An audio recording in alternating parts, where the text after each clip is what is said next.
Hey, welcome to the Nothing Else Mattress Show. We are here today with Tim Grillot. He is CEO and co-founder of Paradise Headquarters. He's a real estate investor. Hasn't been that long since he left his corporate job. He had a great job, but he's got some awesome advice. I just love hearing Tim and Patty, his wife's story, and how they have sold everything they had, lived in an RV, and have grown this massive company into what it is today. It's such a beautiful story. You got to listen. Nothing Else Mattress Show starts now.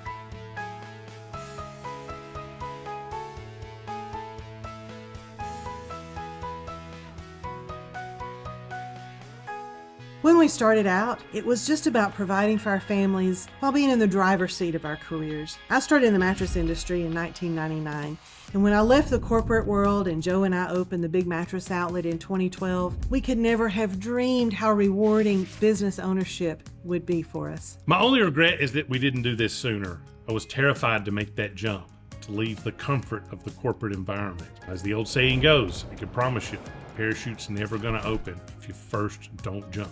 We've built a proven business model that's unique in the industry. It's profitable year after year, even through fluctuating markets and economies. We want to work with like-minded entrepreneurs who, like us, don't mind a little hard work, but want to own something that goes beyond just providing for our families financially. It offers exponential growth and profit opportunity, not to mention just a great culture and a really fun industry. If you think you might be a fit, we'd love to talk to you.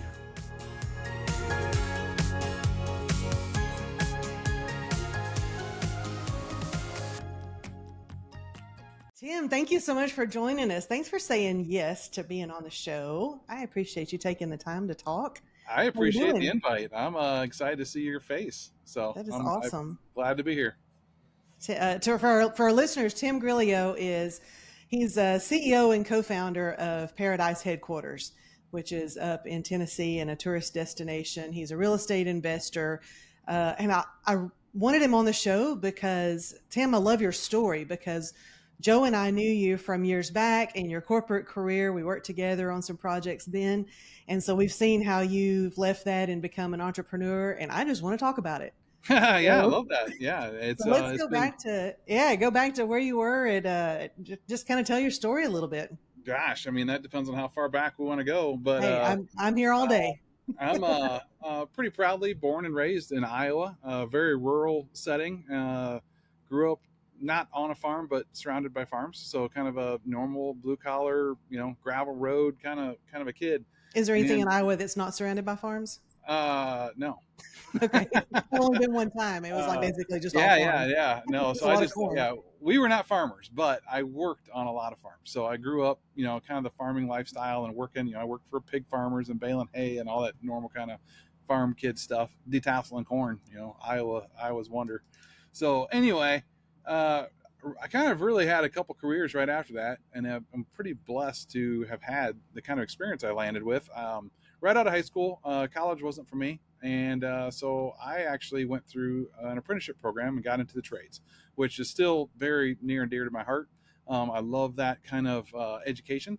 And it was very good to me. I spent 16 years in that. And I started off, literally cleaning bathrooms and sweeping floors at this company, and went through an apprenticeship there and stayed with them. And when I left that company, I was managing a large portion of it. So, it was a construction company. I was in the sheet metal industry. And anyway, so that was going on, or I had that going on. And then always in the background, you kind of know this about me, I've always massively been into cars and racing and everything else. So I've always had some elements of side gigs going on, building cars and making parts for people, or welding or fabricating. I love all that kind of stuff.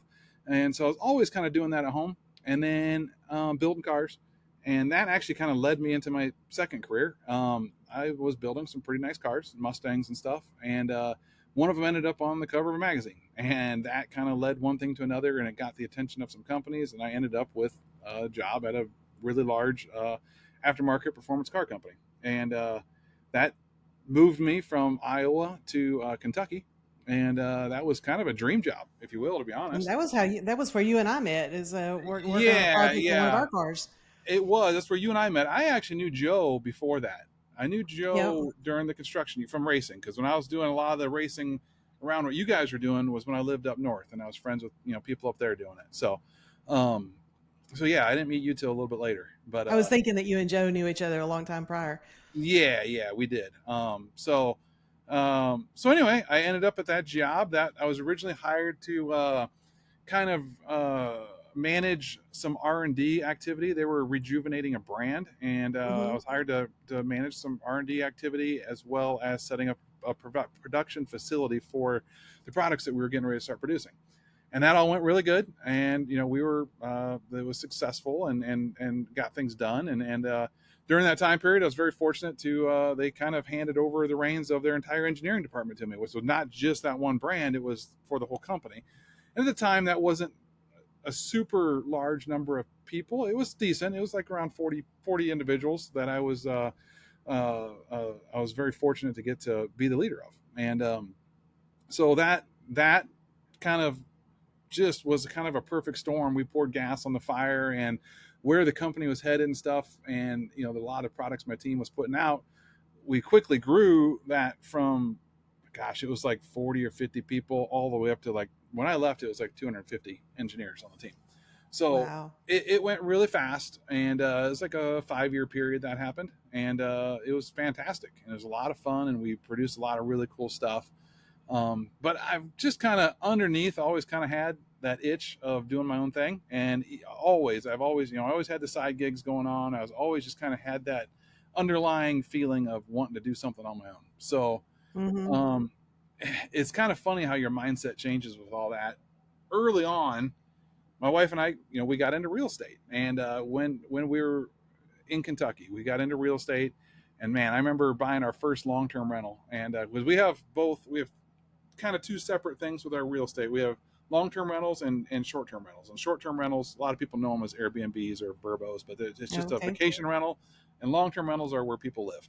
So we bought our first long-term rental in Kentucky and scared to death, like scared to death. And it was like, looking back at it, I would buy 50 of them right now if I could go back in time and buy exactly what we bought. But our whole thing was like retirement. I had this dreamy, when I'm 50 years old, I want to be retired and sitting on the beach drinking cocktails. That was my dream. And now it couldn't have shifted further away from that. What I've learned really through all that is when you get into stuff that you enjoy, like I love to work. Like I don't even want to retire now. It's like I used to tell people I was retired. Like, what do you do now? Oh, I'm retired, and I was proud of that. And now it's like, no, I'm not. I'm not. I work harder than I ever had before, but I love it, But it and doesn't feel like it. it doesn't feel like it. And it's almost hard looking back at, like, you understand this, but when you go and do this on your own for long enough, talking to people that are in the real world, it's almost like speaking a different language. But Oh yeah. anyway, we bought that first property, and then I used to sit there and get really analytical about the numbers, and like I would sit there, I built business plans of like, how many of these things are we going to have before I can retire, replace enough of my income to where I can retire. And it was like a daunting number, like 100 or more. Oh And wow. I'm And you like, were man, still at your corporate job then, oh right? yeah, still at the corporate job. So we were going to have like 100 of these long-term rentals. And I'm like, this is going to take forever and stuff. And that's when we kind of fell into the short-term rental world. And the short-term rentals, it's a higher return, but it's also more work. It's kind of like that risk-reward thing. It's a lot more work to run one of them, but you don't need as many. So we decided to start that, and it kind of fell into a lot of it fell into skill sets for my wife and I. She is a lot more of a people person and a lot more of really a host. She is a true she's her natural instincts are to make experiences for people that matter for their life. Oh, and your And wife is amazing. I've oh met Patty multiple times and she's just an amazing person. You're so lucky. yeah, exactly. Yeah, just keep saying all that 'cause she's gonna hear this probably. She won't get on camera. She does not like speaking on camera. But no, she's fantastic. So getting into the short term rentals, it paid better, but it's different. It's a lot, like I said, it's a lot more work. So she came into the business a lot more at that time, and she really took over that part of it. The whole dealing with people, you got new people coming in every couple of days on every property. So we started buying those while still at the corporate gig. Trying to remember, I think we had 4 or 5 of those, and probably around 10 of the long-term rentals, when we started to get towards, everything kind of happened fast. You know, we didn't necessarily have this planned out. But I do remember she quit her job first. It got to the point where we had enough going on. She was working as a paralegal for a long time, and she quit her job and took it on full time, kind of running all the day-to-day activities of the short-term rentals primarily, and then some of the long-term rental stuff too. So I don't know, things got real serious real quick. As we kind of got into that, we were also having massive just kind of discussions amongst ourselves about simplifying our life. And that was, she had lived in Italy for a period of time in her life, and she really fell in love with the minimalistic lifestyle of that she saw in like rural Italy. And that was kind of her dream, was to live that way. And, you know, at the time we had, and I was kind of the opposite. I'm like, let's have 20 cars and this massive property and all these things and stuff. And that's, quite frankly, can be overwhelming. And so we made a big life decision to downgrade our life. And this was kind of before we decided to like fully jump in and quit our jobs, but we decided to sell kind of everything and start over and focus a lot of our financial energy into building this business.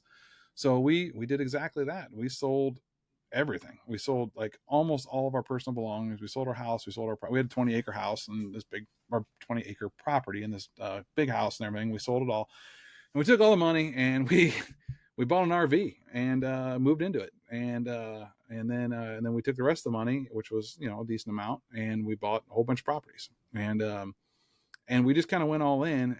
And gosh, I'm trying to remember. We lived in the RV for close to a year when I still had my corporate job, you know. So I was at this point, I was an executive in a you know, pretty big company, and I'm living in an RV and for like next to nothing. And we just poured everything right into it, and it just kind of a perfect storm happened where I was getting more and more involved with this, I'll say a company that was, you know, they are out there and they help other people get into the short-term rentals. And they do teach some classes and do some stuff like that. And I was helping them do some of their classes. I was showing up on Zoom calls, with anywhere from 50 to 150 people, just kind of doing these sessions and teaching and stuff, and helping any way I could. Because I have a lot of gratitude towards this couple that started that company. They really helped us get going in the beginning. And I was just kind of like, anything I can do to help. You guys have changed my life. Anything I can do. And so then that kind of led into, after a bit, they kind of invited us and said, hey, why don't you come join our team here. And if you guys want to just come join the team and be kind of full-time with us, you can do that. And what that meant was become a real estate agent with their team. So we talked about it a bunch, and we had some money saved up and stuff. And it was a huge leap because I'd always dreamed about having my own company, but I'd never done it. And I've always had a W-2 job my entire life. And, the whole fears of insurance and all the things that people are scared to death of leaving that alone. And we just kind of said, you know what, we're at perfect time, perfect place. Let's do it. And it was hard because that, before that, it was a dream job of mine. And I didn't have any kind of like, oh my gosh, I got to get out of here. It was just, it was more of an itch I had to scratch. And so she had already quit hers. She was like 6 months ahead of me, but I quit my job. And, we moved to Tennessee around that time. And and in the middle of all that, we actually downsized RVs. We had downsized from a house to this huge RV. And then after like, I don't know, smaller after RV. like, I think it was 6 or 9 months in the big RV. I think maybe 9 months. We downsized to an Airstream. So we were in 250 square feet. So we went from this, huge house and 20 acres and me having crap everywhere and barns and everything else down to 250 square feet. And, you want to work on the relationship with your spouse, start your own business and move into 250 square feet we did that. We were in the Airstream for 2 more years. So it was about 3 years total. We were in the RV, and it was one thing when I was going away every day and she was at home in the RV working. But then when our office was both the dining room table for 2 years, that was a lot, trying to do podcasts and just normal work calls and everything. Our laptops literally touched each other every day, So anyway, we did all that. And, so much here. and we were, and again, scared to death. I mean, we were so scared. And then it was funny because like we had, again, everybody wants to plan all this crap out and you just can't. And we planned it out. Like we planned, okay, we have this much money saved up. We can live on it for this long. We knew there was going to be a little bit of time before I had any income coming in off of anything. And so we had all this money saved up. And like, I remember like 3 days after I quit my job, Patty was outside at the RV and she came walking in holding her phone and said, "You're not going to believe what just happened. A property came up for sale right next door to one of our other properties in Gulf Shores, Alabama. We have some stuff down on the beach down there." And it was literally in the same building right next door. And it was for sale by owner. We knew the people, all this stuff. And here we are. We have no income, just quit our jobs. And now we're going to go buy another expensive property, beachfront property. Buy another property. And we're like, this seems stupid. We're not going to have any money to live off of. And anyway, we did it. We just said, screw it. And it seems right. And why wouldn't we do this? And if we bought the other one, if the other one made sense, why wouldn't this one make sense? If you're going to buy Boardwalk, you might as well buy Park Place. Right. And, so we bought this place next door, spent almost all the money we had saved up, and literally went into the first winter of this journey, like with no money. And it was so scary. And we had no idea how it was going to work. And it's just weird. We went from this very comfortable lifestyle of living the way we were living to total fear and craziness. And Wow. So. My gosh, there's just so much there to unpack. I knew your story, and I still get chills thinking of the how brave you were just to like, you know what, I'm all in. We're just doing it. Going back to your corporate job for a second, because there are a couple of things I want to like go back to, because you were a VP of engineering. I mean, you had a great job at Correct. a great company, and a job that, like, I mean, I'm kind of a gearhead, but Joe definitely is. And so those of us like in your friend circle are like, oh my God, Tim's got a dream job. He's working, at an aftermarket performance company and doing, how many people get paid to work at something that they're passionate about. Right. But you said you had this itch to own something. So like, what was kind of was there a point where you're like, okay, that's it. I'm doing this full time, or was there sort of a catalyst? Again, it's kind of changed over the years. The catalyst, yes, it was a dream job, and I still cherish that time. I love those people over there. I love everything that we did over there. And quite frankly, I can't say that I wouldn't go back to doing something like that at some point. I think I would consider it. It's interesting now because my motivations have changed. As you come up through that W-2, it's all about, for me, and I almost am a little ashamed to say this, is it gets to be about money, and it gets to be about making those next steps instead of like really chasing after passions. And so there was some stuff that is in there that I'm not super proud of, but also I learned a lot from it, and I wouldn't change the path. But I am glad that it went the way it did, because it needed to for me, and got back to a lot of my own roots and stuff. As far as the catalyst and stuff, there were some things, the company had changed some directions on some things, and they did go public while I was in that seat. So went from being a privately held company to a publicly held company, and a lot of the dynamics were changing. And I can't say for the better or worse, but it was just a lot of things that happened right on top of each other timing wise that made it a good time for us to make a change. So I can't point to any, there was no like negative smoking gun of any one thing or anything like that.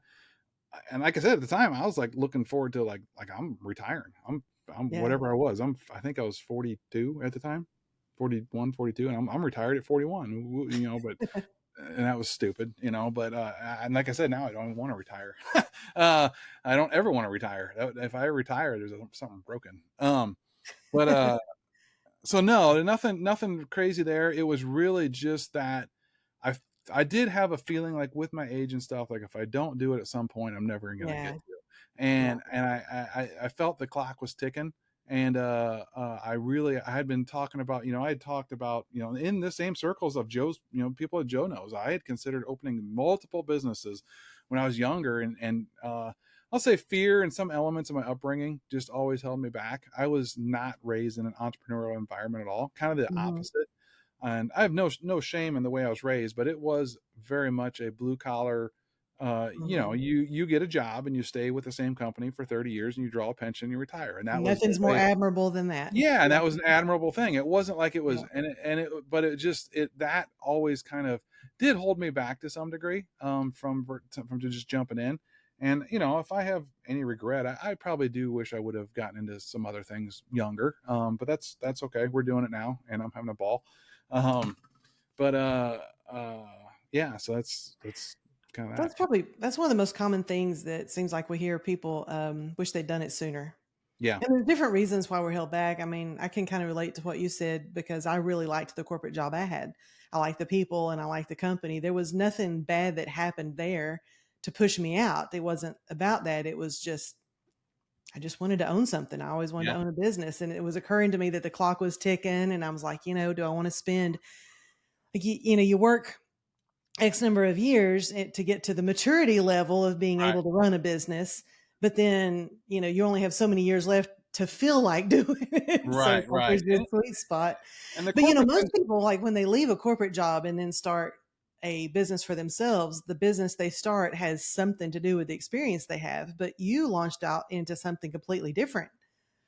yes and no. Yes, I did. The car thing has always been a passion of mine, and it still is. And it's shifted a little bit now. I'm way less into the racing and stuff than I used to be, and I'm a lot more into motorcycles than I used to be. I always did both, but I ride motorcycles like every day now, which is awesome up here where we live. But Oh, yeah, talk about where you are, because that's actually the fact that you do the short-term rentals and everything. It's really important, probably for people who don't know you that are listening, to understand where you are and why that's such a big business. yeah, so we moved right in the heart of the Smoky Mountain area in eastern Tennessee. So for anybody that doesn't know, the Smoky Mountain National Park is the most visited national park in the country, and I live like a mile away from it. So it's literally in my backyard. I can see it from my front window, or the one edge of it.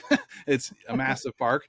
But yeah, we live in eastern Tennessee, right here in the mountains, and we have a big part of what we teach is we teach people how to do this remotely. So like we teach people that you don't have to be here to do it, and we have properties here, and then which we are here, which is a thing. But we also own properties in Gulf Shores on the beach, and we have some properties in Kentucky and Texas as well. And so we've really kind of learned a lot about remote managing properties and all that. But kind of getting back to your point of doing something completely different, there were some things with real estate that really combined a lot of my and my wife's skill sets. She had always been like one foot in on real estate in a different kind of way. She was a paralegal, but almost 100% what she did for most of her career was on the title and closing side of real estate transactions. So she Okay, knew a lot about that, the back end of all that. sure. My 16 years in construction, I know my way around a house really well, and I like working with my hands. Oh, And that's true. and then along the way of both the construction company and Holly, I picked up a lot of business acumen. And then I kind of touched on my wife's skill sets of being more of a people person. But really, when this really took off for us, and I always felt like I ran all the numbers. I dealt with all the banks. I had spreadsheets out. Had this thing dialed in. Like, this is the plan. This is what we're doing. Da, da, da, da, da, and everything's just going to fall in line. And the part that I lacked that my wife had, and it took me a minute to realize this, was that touch. And it was a mindset. And the mindset that she had was all about experiences. And in the Yep. beginning, we fought because I'm like, she's less like, she never looked at my spreadsheet. She's like, that's dork world. I don't want anything to do with that crap. I don't even know what you're talking about with that crap. The numbers don't mean anything to me. She's like, but we need to buy this table and these curtains, and we need to have this and this and this. I'm like, it doesn't fit in here. If we do all that, this Not on my makes sense. spreadsheet. Yeah, it doesn't on my spreadsheet, and that shift for me, I have learned that I feel these are some of my beliefs and feelings, like we're put on this planet to serve people. And instead of having the mindset of we are starting our business to make money for us and da, da, da, da, da, all that, it Hmm. has 100% flip flop for me in that I have been blessed with a set of skill sets that has given me the opportunity to provide awesome places for people to go on vacation and awesome places for people to live. And when we really looked at it from that standpoint, like we are serving our guests and we're serving our tenants that live in our properties. Like we are providing them a roof over their head, and we like our standards are like we're providing these people somewhere to live. And now I get excited like when we have like tenants that bring home babies to our places. You know, they you know, we have a lot of young couples that live in our houses, and you know, when I hear about, you know, a new baby coming home to one of our places, it just brings me joy that we were the people that, you know, we were able to provide that for people. And I actually have an effect on their lives. Actually make yeah, their lives yeah, better. and then on the vacation market, on the vacation rental side, it's the same thing. You know, now I joke around. We have these vacation rentals, so the babies get made at our vacation rentals. And And then they go and they come they home to come our home long to term. Yeah, yeah. that's But great. I no, I love mean, it. we have this opportunity, and it's a combination of, you know, my wife and I both have a certain amount of artistic flair about us, and we You both like to do. design and all these different things. So we take these properties, and we work hard on keeping them elevated, and we make it we try and make it a pleasurable experience for people to come and spend time here. And we don't, you know, people aren't coming to our cabins or our places. Like that's not, they're coming here for the national park. Yep. We're giving them a place to stay, but the place that we stay, we want it to be easy for them. We want it to be comfortable for them. We want it to be aesthetically pleasing. We do a lot of the rehabs and stuff ourselves, and we really enjoy that. So, You know, that's a part of a business that I think so many people miss. And I couldn't say it better than what you just did. You know, we get wrapped up as entrepreneurs. You know, you got your spreadsheets, you got your business plan, and all that stuff has its place and is certainly important.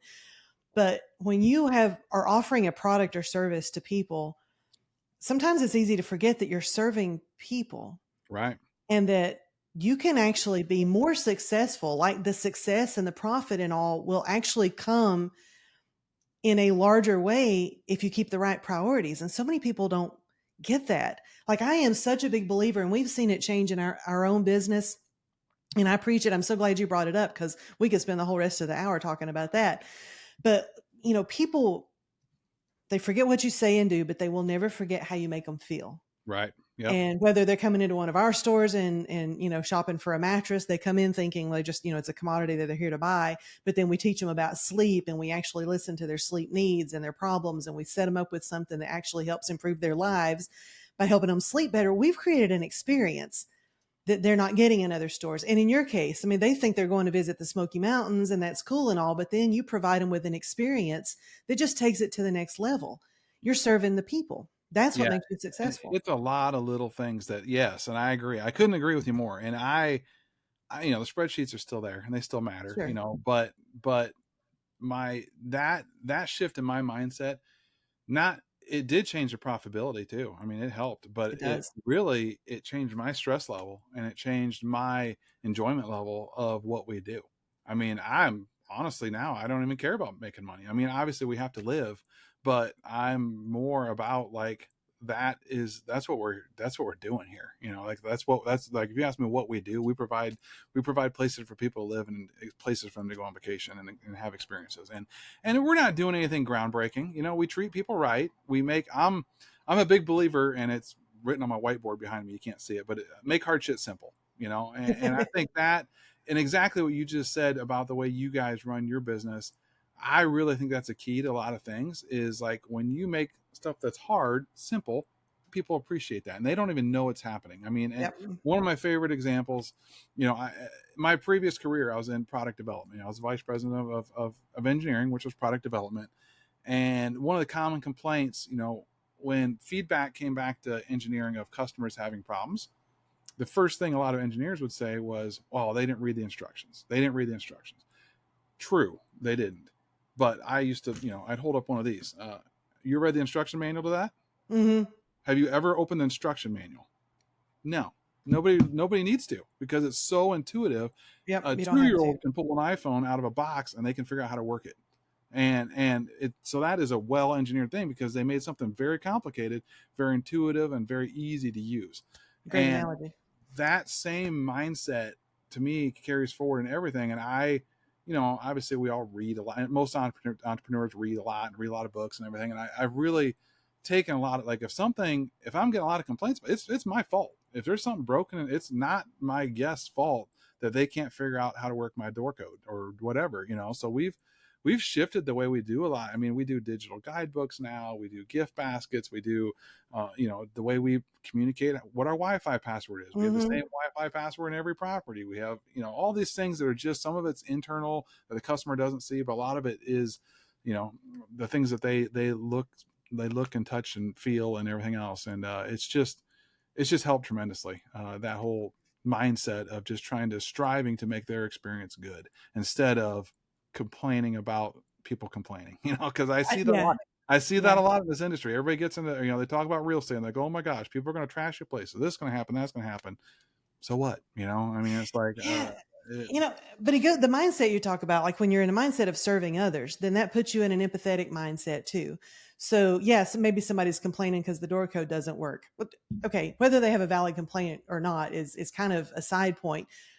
But if you're empathetic, then you think, okay, we got a family, they got small kids, they've had some travel time. What if babies have cried the whole time? What if somebody's car sick? What if they just want to get where they're going? What if they had a flat tire on the way? I mean, you don't oh know all yeah. these And things, but if that's you're an how that, empathetic all that person and you're happens. serving individuals, your mind goes to, instead of thinking, oh my goodness, they just want to complain about everything, you're like, you know what can we do to make this now be easy for them?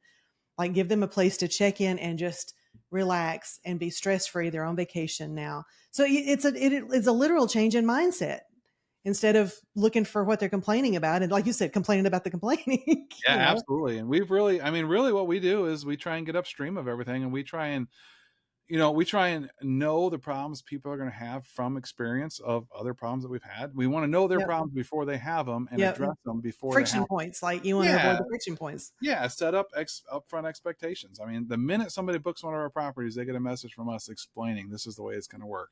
And they get a digital guide, they get a link to a digital guidebook they can share with everybody in their party. So if they're bringing 16 people Great. to one of our places, they get to send this, all they can do is send this link.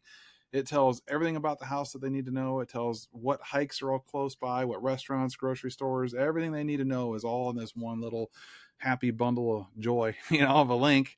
And, it's just, we try and make it as good as possible. And that's Oh, just one little thing. So no, but that's great. And we learned from you because, we don't certainly have the investments to the extent that you guys do, but our short-term rental, you were giving us some advice and, some things that I didn't think of in, in providing for our guests. You're right. With entrepreneurs, we read a lot. So I don't know if you've read Unreasonable Hospitality, but really, I really was cool. actually going to bring that up. I Okay. love. Well, we can compare notes because that book, probably within the last year or so, I could say that's the single thing I've read that was the biggest game changer in my mindset, because I would have told you we were really great at customer service in our stores already.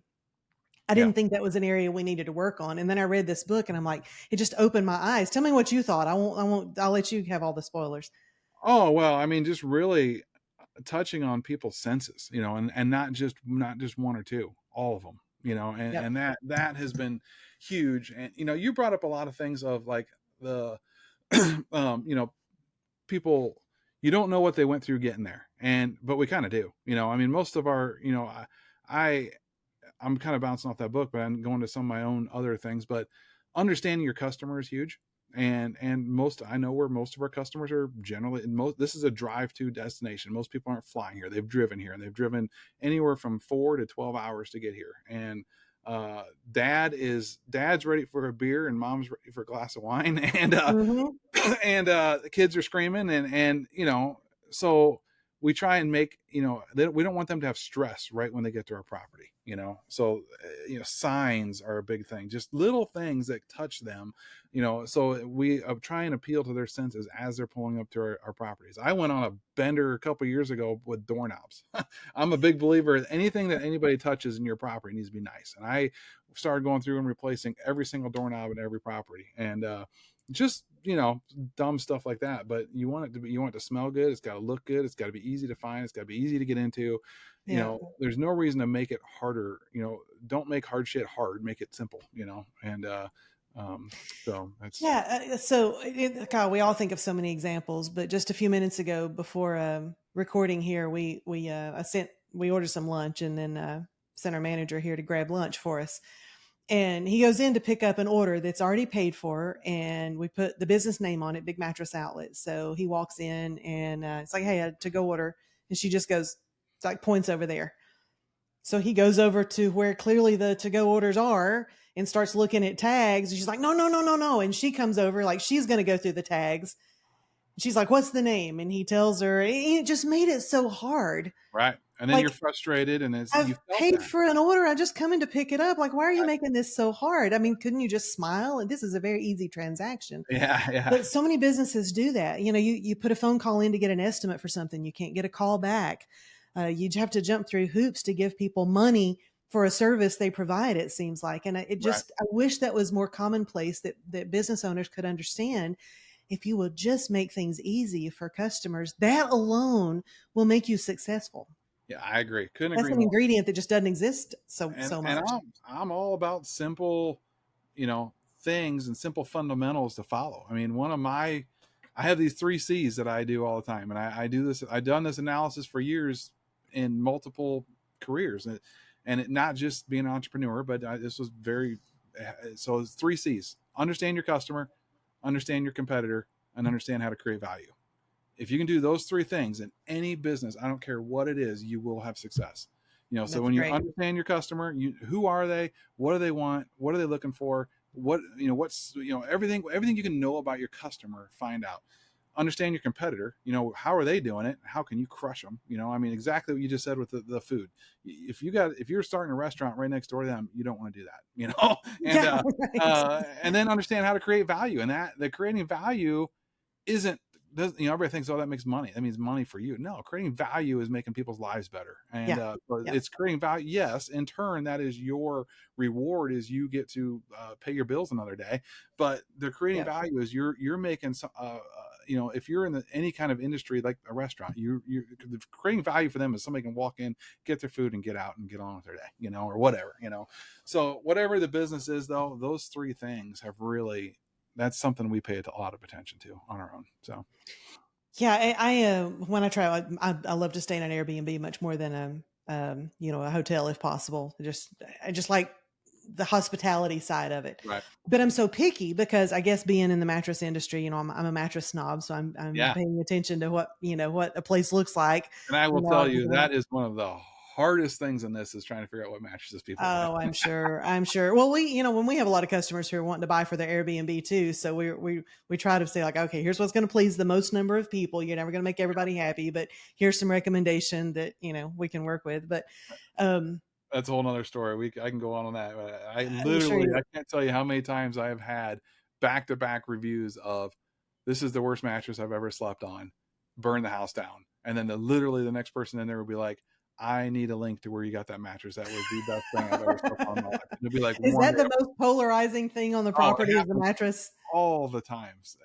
Yeah. I mean, it's tough. And quite frankly, our bigger places, we have everything from studios, there's just one bed, all the way up to a 6-bedroom. And the bigger ones, though, we actually do intentionally, we do different mattresses in different rooms. So if Yeah, somebody does get there and they have a problem, they can, trade rooms around. So yeah. That's what we did in ours. We've got a plush, a medium, and a firm. It's a yeah. 3-bedroom. It's like pick your bedroom. Yep.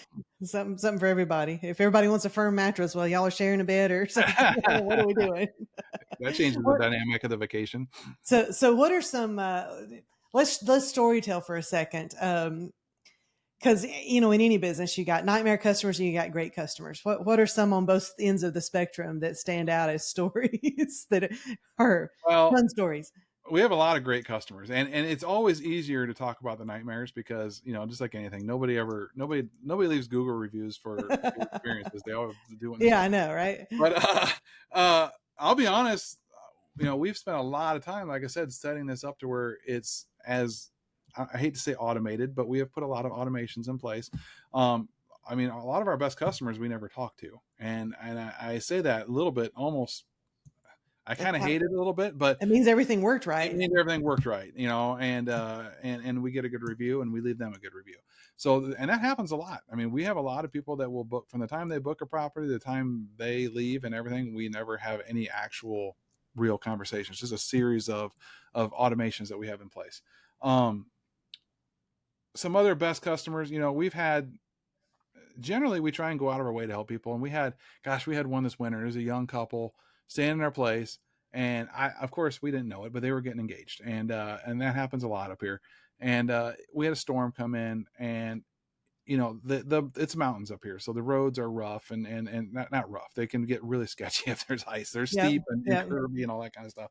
And people get, when people go on vacation, I kind of liken it to like a bride on their wedding day. They lose their mind a little bit, but that's okay. They're on vacation, and they, people get a level of entitlement, and they should. This is their time to relax and all that. But their level of what they would need or want or even say to somebody is different when they're on vacation than when they're at home. Interesting point. I hadn't thought about that, but you're probably right. We totally get it, and that's fine. But sometimes we'll get a snowstorm, and they're here. We're in a weird geographical area where there's like one snowplow in the whole county because we don't get a lot of snow. So it's like they are not set up for snow here. But when we get it, it's bad. It'll shut everything down. These roads are treacherous, slick. So people will get pretty upset that they can't get out, and rightfully so. But last year, I've got a Bronco, and I went and loaded up with salt, and I went through like craziness getting salt every day. Like I was driving an insane amount of treacherous stuff just to find place. The one night I went, and like there's this little hardware store in this little town up the road, and they had to close because they couldn't get anybody to come in because the weather was so bad. And there was a whole huge fresh pallet of salt that the truck had dropped off the night before. Uh-huh. Nobody was there to receive it or put it away. And I'm standing there. I'm like, oh man, I just want to buy this salt. I need this salt. There's nobody here, and I can't take my money. So I totally small towned it. And I cut that pallet open, and I filled my Bronco up, and I found a piece of paper laying on the ground, and I wrote a note, and I slid it through the door crack with my phone number on it, and I called them the next day and paid for it. They loved it. They were great. But, so anyway, I'm salting these driveways, and this one young couple, they were just like over the moon grateful. And they were able to get out, and then he like rented a helicopter and proposed to his wife up in the air. Oh, but they just like were sending, they're like, they stayed like best friends with us. They message us all the time and thank us and all this stuff. And, helping people out like that feels good, Sure. We've had weird stuff, as far as bad ones, it's weird, that I could talk for probably hours on that. I mean, I got a 1-star review one time in one of our properties because we advertised that there was a fireplace, and they said there was not a fireplace. And this place has a massive stone fireplace in the living room. The chimney goes from the floor to the ceiling. I mean, it's like a huge. It's like you didn't. How'd you? I'm like, I still to this day don't know how they missed the fireplace. We had another one, and again, this is stuff that we've tried and fixed. The fireplace thing, I never really did anything to fix that. I never got that one, but I have the same property. There's these 2 bedrooms downstairs, and they have a Jack and Jill bathroom. We advertise it as a 3-bedroom, 2-bath place, and people stayed there, and this is the other thing that amazes me. People won't like say anything while they're there. They stayed there for a week, and we got a really horrible review. They were really upset that we had falsely advertised that had 2 bathrooms. And what had happened was they just didn't open the doors. I mean, there's a bathroom, a Jack and Jill between the 2 downstairs bedrooms. So they're like, my 91-year-old grandma had to go up the stairs every time. They never even opened the doors. Oh my gosh. And again, at the time, we were like mad, and like we got angry with them at first, but then that's kind of when some of this early kicked on stuff like that. Like we put signs on the doors. Not that hard. We had signs on the doors, because I mean, it looks like a closet door or something, and they just never opened the door. And but there was a bathroom attached to their bedroom, and they never opened the door. See, that's so thoughtful on your part, though, because I mean, you could. There are two possible reactions here. You could just get angry and think, well, this is a stupid customer. How stupid are you not to open the door? Or you could say, okay, why would they not open the door and check to see what's there? The elderly customer, she's maybe just didn't think thought it was a closet, whatever. So, okay, so let's fix the problem. Let's put some signs up. Now I only hate using the word opportunity, when it comes to shortfalls, but our customers don't know the business like we do. They don't, it's our job to make their experience better. That's an absolute truth. And that's another mindset thing. It's very easy to fall into the trap. And you guys are a perfect example of that. Every little detail of a mattress there is, and a bed frame, and this and that, and sheets and everything. And it's very easy to start to assume that everybody knows that. I'm a real estate agent, and that it gets that way too. Like there's all kinds of these weird things that happens with like the way we get paid. It's all commission. It's 100% commission, and the way nobody really knows how that works unless you're a real estate agent. But Yep. when you're a real estate agent, every real estate agent thinks that everybody knows how that works, and they don't. And I'm guilty of that. I'm guilty of doing stuff as a consumer before I even knew how that worked wrong, and I probably didn't treat some real estate agents the best because I didn't know that, Yeah, there's 6% commission tacked on that listing. They think you pocket the entire 6%. Yeah, and I didn't know what anything meant, and it doesn't work that way at all. So anyway, but that's just, the point of the whole thing is people don't understand your business, and it's not fair to treat your customers like they should. You're there providing them the service. They don't need to be an expert at the service you're providing. Yeah, exactly. They don't need to be an expert. That's your job. It's just make it easy for them. I know when I'm looking out, like on Airbnb listings, I'm looking at a possible New York trip now. So we got several couples going. So I'm trying to check the boxes on what's going to make everybody comfortable. And so I put a lot, I think of like your properties. I think, what are you showing in the pictures? The pictures should be what you're most proud of. And like, what tips would you have for somebody out there who's making a listing to just get attention? There's a lot of controversy on that, but I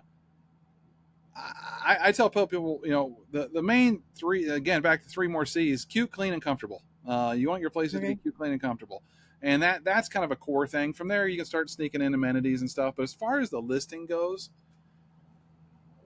what we really strive for is. It's not just taking pictures of a property. You need pictures that people can, and you want people to start imagining themselves in that space. And that is it's an art. I mean, there's some artistic there, because it's not, you can't just sit there and take a picture, and there's more to it than that. And I can't even quite put into words. I do a lot of our own photography. But there's an eye for it. There is an eye for it. And there's photographers that are better at it than others. And like hiring a good photographer is insanely important. Hiring, and I see this a lot. People hire a real estate photographer who is like most of their career has been around selling homes. Like, it's a different kind of vibe. It's a different kind of a vibe of what you want than when somebody's buying their primary home, than when you're trying to set up somebody that's coming for an experience for their vacation. Like how you take a picture of an amenity matters. Like, you want people to imagine themselves using that pool table. You just don't want to picture the pool table. Same thing with a hot tub. You want to imagine them in that space. And then in that, the staging matters. Not just the staging, but the actual design and decor of your place matters.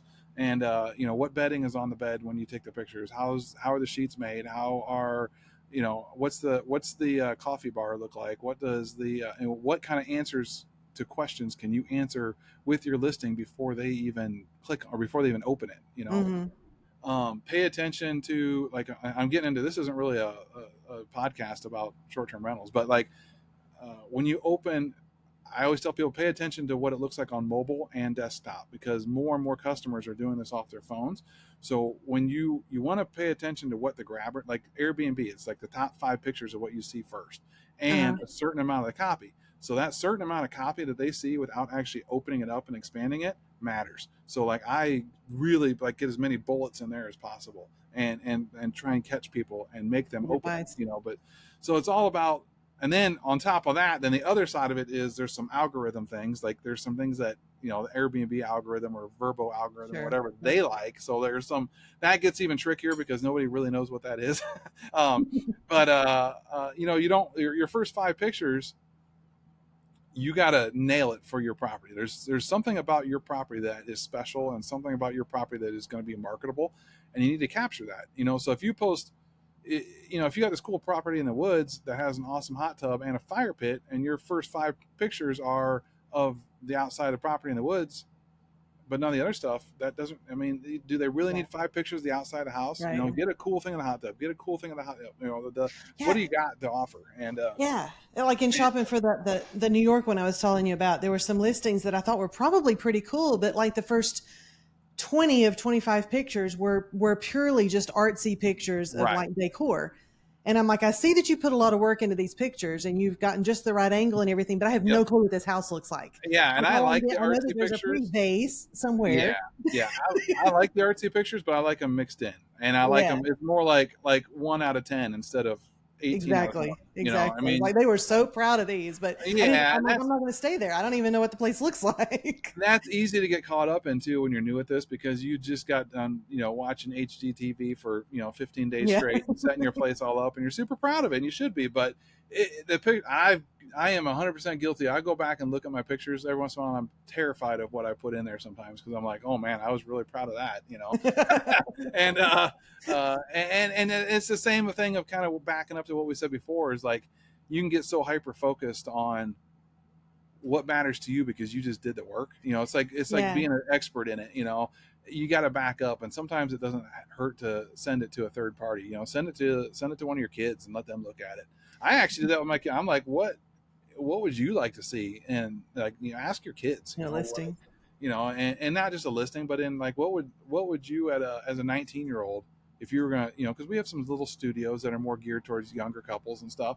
What do you want to see? What do you want? And they all want neon signs and Instagrammable walls and stuff like that, and stuff that I wouldn't even think about really, and so getting outside of the comfort level of like just like what I want, and that's really one of the hardest things with all this real estate stuff, is like it's really easy to fall into a trap of making it just the way I'd want it, and that doesn't. That goes back to my original 3 C's of understanding your customer. I'm not necessarily my customer, and I'm actually not my customer at all, and so understanding what are people coming here for, because the way we, if I decorated my beach places like I decorate my mountain places, it would be horrible, Right. It wouldn't even look right.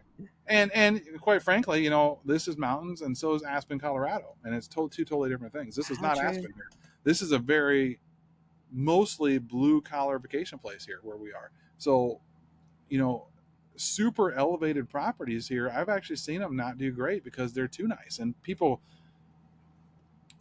I tend to see a lot of this, like people, if you drive, I'm gonna go off brand for you here. If you drive a Dodge Ram pickup, I know you guys are Ford people over there. If you drive a Dodge Ram pickup, your dream car is probably not a Bentley. Right. Your dream car is gonna be like a Hellcat Charger or Challenger, something like that. So people can picture themselves like a couple tiers up from where they are, but they get uncomfortable, and it's a whole other world then. If I took one of these cabins and I took it up to like an Aspen level, like way super luxury, heated toilet seats, a lot of my customers they wouldn't even know. Like, they wouldn't even know, and it might honestly turn them off. So we put granite in, and we do nice things, and we make them nice, but they're not. You have to focus on who is your customer, and your customer, and managing expectations too. I thought of it as we're talking about pictures, because like from the picture angle, you're inviting a negative review if you take pictures from wide angle that makes rooms look larger than they are, or if you take pictures that are or they're doctored in some kind of way. Like, customers need to be able to, or guests, I guess, in your case, need to be able to get what they're expecting and not be disappointed. Yep. It's a fine line, because I want to see in the review, I want them to say, oh man, it's way better than the pictures. Exactly. But your pictures can't be so bad that they don't book it. So it's like, it is a fine line in that. You have to have good enough stuff to where they click on it and they book it and everything else, but it can't be a dump when they show up, and it can't be completely, you don't want surprises. So talk for a second, just because I love this part of your story about, and you had touched on a little bit ago about how you and Patty working together, like in the Airstream and everything. But I know you guys are the most adorable couple in the world. I love seeing y'all work together. You both put your overalls on, you get in there, you do the remodel yourself, you do this stuff, but y'all love it. Tell me how your life has changed for the better for both of you after leaving your jobs and now doing this together. Yeah. Again, I kind of joked about it. You want to get, test your relationship out living in an RV for a few years. Secondly, and anybody out there doing this will understand, but start a business with your spouse. It is one of the most hard and most rewarding things ever. It's hard because, like, when you have a W-2 job, you have your own day, your own thing, and then you come together at night and you sit around and do whatever you do. When you have a business, it never stops, and it is like you have to force yourself to have time where you don't sit there and talk about something with the business all the time, and that's tough. But on the flip side of that, if you stumble into something that you both enjoy a lot, and there's elements of it that you both enjoy, one thing that we've really, I work with a lot of clients and helping teach them this: find your own lanes. Like, you gotta find your lane and you got to stay in it. Like when we first started this, we both wanted to be involved in everything, and like every decision, everything, we both wanted to have our input. And that's okay, I think, for a little bit in the beginning, but you have to merge into finding, like, I don't really talk to guests unless like she asks me to. Like sometimes it'll be like she needs a day off or she's going to go do something, handle this. But really the guests are her lane. She doesn't talk to bankers. That's my lane, and we've found our lanes and we stay in it. But then there's also these things that we do that are together, and it's wonderful. Like you said, the rehabs, that's kind of, any kind of real estate's cool because there's a million different directions that you can go with it. And we have found our own little niche in rehabs. Excuse me. But we both like design. We both like, different parts of the design. I'm a fabricator, and she's and I'm a big vision person, and so it's funny, like one of my lanes is finding the properties. I'm in charge of acquisitions, so I find the properties, I deal with the banks, I get them bought, I do all of that, and it's the cycle that we go through. She is a wreck during that part. Like she is a nervous Really? Why? wreck. Oh my gosh, she's like, it's all gonna, we're gonna go broke. It's not gonna work. Like, and she, quite frankly, and I don't mean this any disrespect to her, but I have a gift of vision in a building. Like she can't see something with the walls torn down before the walls are torn down. I can walk into a building and I can see it. Like I see it done. I was the same way with cars. Like when I started into a car project, I could kind of see what that car was going to look like before I even started on it. And it's just something that I have. So I'll be like, okay, this is this. I we have these requirements. I have to show her the numbers. I have to show her all the stuff, even though she doesn't really care. She wants to know that, it's there.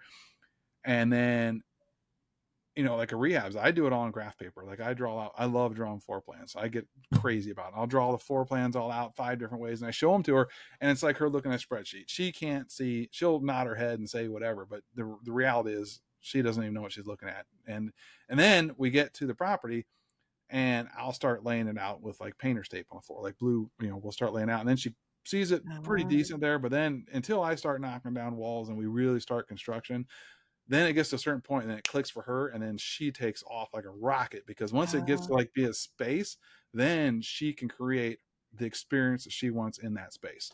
But until we get to that point, it takes a minute. So like, it's just this cool process that we've kind of, it's taken, and there's been, obviously there's fights and there's everything, there's, kicking and crawling, scratching and everything else. But we've learned how to do it together, and it's not perfect, but it's fun. And it's very rewarding to be able to stand there side by side and look at something that we forged together, because it is kind of a forging. I mean, it's not just like this easy thing that just happens. Yeah.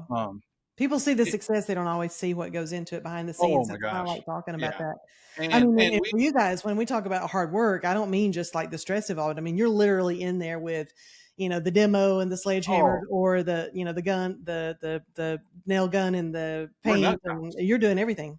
We're nut jobs with it. We move into them. We've done this on every single one, and we actually believe that matters. Like we live like homeless people. We move into these things. Like we get them to the point.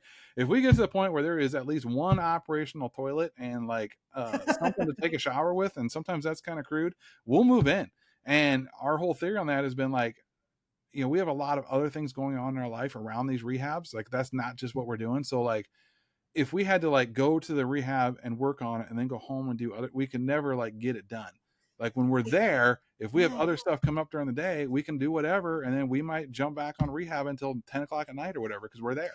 So I didn't realize that you did that, but I'm sitting here thinking, like, from your standpoint, you probably can visualize better what's going to even work for guests if you're, just fully immersed in the project. That's really cool. We literally start off every one of these rehabs with us sleeping on the floor on a mattress. I mean, I've got a tote right over here with, it's got, literally I've got a tote over here that we take, and it's got a small smart TV, and we've got a folding, like TV tray and an air mattress. And that's like every rehab, like, it's like we can grab that tote and we can go plop it down we can hotspot the TV off our phone, and we can sit there and live.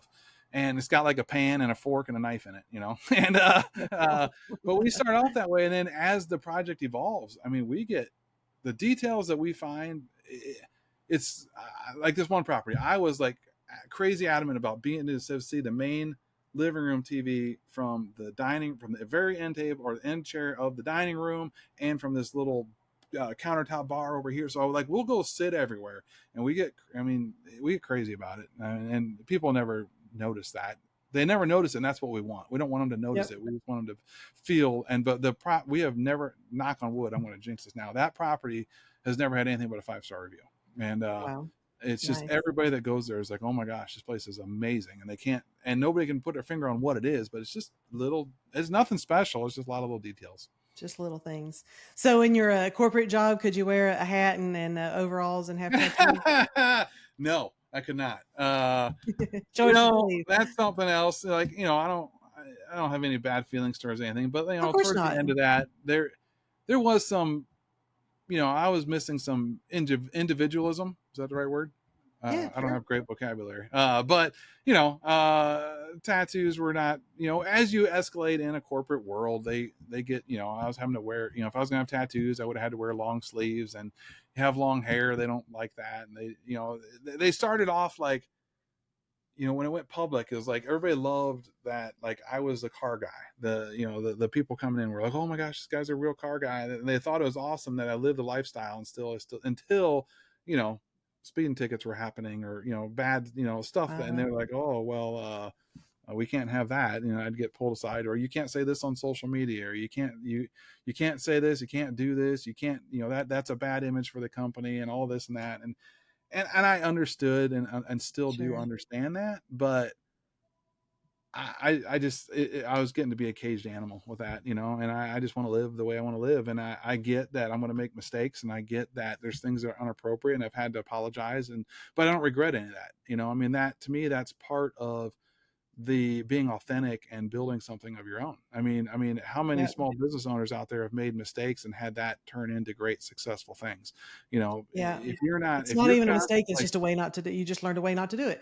And to me, it got to be such a mental beating of like, I had to think about everything I did before I did it. But then I was like hyper analyzing what they were going to say about everything I did, and that could be some of me just like over analyzing what was going on there. But I just, after I got, slapped on the wrist enough times of just dumb stuff, that I'm like, this is what comes with being like real, like I can't be real and not, go do stuff.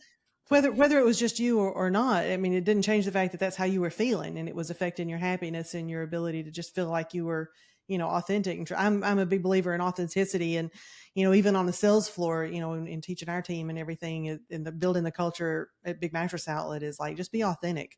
Right. Don't be a salesperson. Don't be pushy. Don't, just be authentic. Be yourself. People know. And there's still, obviously there's a time and place. You need to be professional and all that. But I think, if I walk around looking the way I look and I can talk the talk and walk the walk and help people, people look past anything else. You generally, if you're just doing it to look silly or whatever that can be an issue, a different kind of thing. But I don't know. Just like I think everybody can relate to authenticity. Yeah. And I got to say, Joe and I think the world of you and Patty, and you guys are some of the most authentic and just absolutely an adorable couple. But we love watching what you guys have done in really a relatively short period of time. When did you leave your corporate job? It's not been how many years? 2 or 3. I was going to say in like 3 years, and not long I at all. think 3 years ago. 3 years ago. Roughly. So so we've talked about a lot of progress, and we could keep talking about it, but I mean, the viewers need to know that like this is something you jumped all in, you gave it everything, and you guys have been highly successful in really a short amount of time, just because you're like, hey, we're doing this. I'm all in. And you just touched on something too, the word success. I mean that's different for everybody, and it's changed for us. And that element of like really defining that for yourself, success has got nothing to do with finances. Right. Nothing. It has, for me, it has everything to do with continually finding purpose and serving people and listening and keeping your eyes open to how you can have opportunities to make the world better. I love that so much, Tim. Love it, love it, love it. So that's a good thing for us to wrap up on. And thanks again for saying yes to being on here, for sharing your time, and hope everybody learned a little bit about your story. Yeah, no problem at all. Everybody like and subscribe, please. If you love the content, please hit that subscribe button and you get more of it. Thanks, Tim. We'll see you next time. Absolutely. Thanks for having me.